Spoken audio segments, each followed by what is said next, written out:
అని మరి ధ్యానిద్దాం. మొట్టమొదటిగా మరి డిసెంబర్ నెల రాగానే అంతా కూడా క్రిస్మస్ సందడి ప్రారంభమైపోతుంది. క్రిస్మస్ సందడి ప్రారంభమైపోతుంది. మరి అటు క్రిస్మస్ సందడి అంటే మొట్టమొదటిగా మనము పెట్టేది క్రిస్మస్ ట్రీ. మరి ఈ రోజుల్లో అయితే అన్ని ఆర్టిఫిషియల్ వస్తున్నాయి, కానీ మరి పాత రోజుల నుంచి కూడా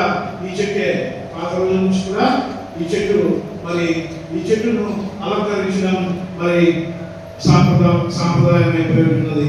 అంటే ఈ చెట్టును ఎప్పటి నుంచి స్టార్ట్ చేశారు అని మనం ఒకసారి చరిత్ర చూసినట్లయితే మరి క్రిస్మస్ ట్రీ సాంప్రదాయం మధ్య యుగంలో జర్మనీలో ప్రారంభమవడాన్ని మనము చూస్తూ ఉంటున్నాం.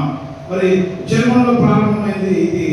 మరి 15వ శతాబ్దంలో లివోనియాలో మొదటి క్రిస్మస్ చెట్టును అలంకరించడం అనేది ఒక సాంప్రదాయంగా మొదలైనది. లివోనియాలో మరి మొట్టమొదటి క్రిస్మస్ చెట్టును అలంకరించడం మరి చరిత్రలో చూస్తూ ఉంటున్నాం.